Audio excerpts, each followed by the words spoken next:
হালুয়া তো অনেকভাবেই খেয়েছেন, এবার তাহলে তৈরি করে খেয়ে দেখুন ঝরঝরে সুজির হালুয়া।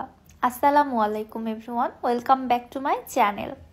সুজি দিয়ে তো অনেক ধরনেরই হালুয়া বা বরফি তৈরি করা যায়, তবে আমার মনে হয় ঝরঝরে এই সুজির হালুয়াটা অনেক কম লোকই খেয়েছে। নতুন টেস্টের এবং ডিফারেন্ট একটি হালুয়া। হয়তো ভাবছেন তৈরি করাটা খুবই বেশি ঝামেলার, তবে একদমই ঝামেলা না, খুবই সহজেই তৈরি করে নেওয়া যায় অল্প সময়ের মধ্যেই। চলুন তাহলে কথা না বাড়িয়ে রেসিপি দেখে আসি। বিসমিল্লাহ। ফার্স্টে চুলায় একটি প্যানের মধ্যে নিচ্ছি 1 কাপ সুজি। এবারে শুকনো খোলাতে সুজিটাকে আমি খুব ভালোভাবে ভেজে নিব। সুজির হালুয়াটাকে ঝুরঝুরে করার জন্য এই স্টেপটা মোস্ট ইম্পর্ট্যান্ট। চুলার হিট লোতে রেখে প্রায় 7 থেকে 8 মিনিট সুজিটাকে খুব ভালোভাবে ভেজে নিতে হবে। ভাজতে ভাজতে দেখবেন সুজির মধ্যে খুবই সুন্দর একটা রোস্টেড ফ্লেভার ছড়াচ্ছে। ওই মুহূর্তে সুজিটাকে আমি চুলা থেকে নামিয়ে এক সাইডে রেখে দিচ্ছি এবং ওই একই প্যানে আবারও দিয়ে দিচ্ছি 2 টেবিল চামচ ঘি। ঘিটাকে খুব ভালোভাবে মেল্ট করে নিচ্ছি। হালুয়া রান্না করতে তো ঘি ছাড়া চলেই না, তবে এই হালুয়াটা রান্না করতে খুবই অল্প পরিমাণে ঘি লাগে। এবারে ঘিয়ের মধ্যে দিয়ে দিচ্ছি 10 থেকে 12টি কাঠবাদাম এবং 10 থেকে 12টি কাজু বাদাম। ঘিয়ের মধ্যে বাদামগুলোকে খুব ভালোভাবে রোস্ট করে নিচ্ছি। চুলার হিট লোতে রাখতে হবে যেন পুড়ে না যায়। কিছুটা ভাজা হয়ে গেলে এর মধ্যে দিয়ে দিলাম 2 টেবিল চামচ কিশমিশ। কিশমিশ খুব দ্রুত ভাজা হয়, এজন্য এটা পরবর্তীতে ব্যবহার করতে হবে।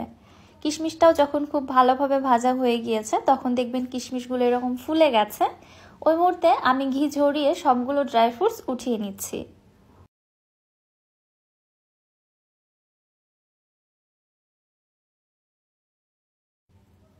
এবারে ঘিয়ের মধ্যে দিয়ে দিচ্ছি ফ্লেভারের জন্য 3টি সাদা এলাচ এবং 2টি দারুচিনি। ঘিয়ের সঙ্গে এগুলোকেও কয়েক সেকেন্ডের জন্য ভেজে নিচ্ছি। এবারে আগে থেকে ভেজে রাখা সুজিগুলোকে দিয়ে ঘিয়ের সঙ্গে আবারও খুব ভালোভাবে ভেজে নিচ্ছি। এই পর্যায়ে 4 থেকে 5 মিনিট নেড়েচেড়ে খুব ভালোভাবে ভেজে নিতে হবে। আমি আবারও বলছি, সুজির হালুটাকে ঝুরঝুরে করতে চাইলে এইভাবে ভেজে নেওয়াটা কিন্তু খুবই ইম্পর্টেন্ট। আপনি যত সময় নিয়ে ভেজে নিতে পারবেন হালুয়াটা তত বেশি ঝুরঝুরে হবে। এবারে আমি এর মধ্যে দিয়ে দিচ্ছি 1/2 কাপ চিনি।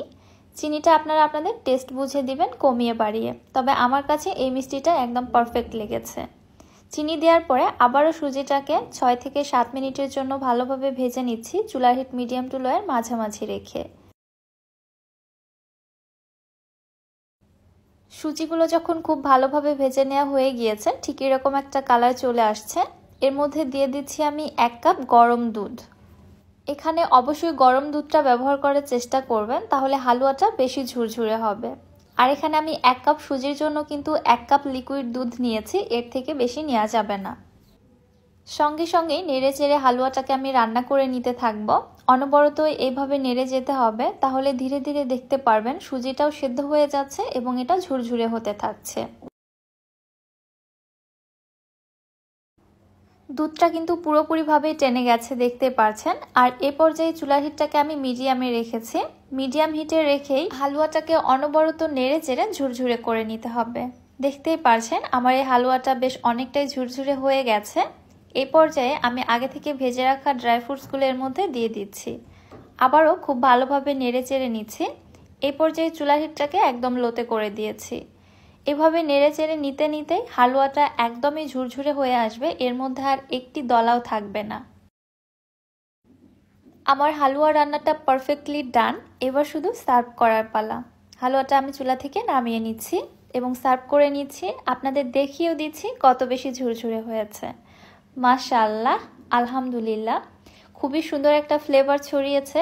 আর যারা নরম হালুয়া খেতে লাইক করেন না, তারা চাইলে এই হালুয়াটা ট্রাই করে দেখতে পারেন। ডিফারেন্ট একটি টেস্ট দিবে। আশা করছি আপনাদের কাছে খুবই ভালো লাগবে। হালুয়াটা কত বেশি ঝুরঝুরে হয়েছে জাস্ট দেখুন। হালুয়াটা যত বেশি ঠান্ডা হবে ততই কিন্তু ঝুরঝুরে হবে। আমি গরম থাকা অবস্থাতে আপনাদের সার্ভ করে দেখাচ্ছি। রেসিপিটি আপনাদের কাছে কেমন লাগলো অবশ্যই আমাকে কমেন্ট করে জানাবেন।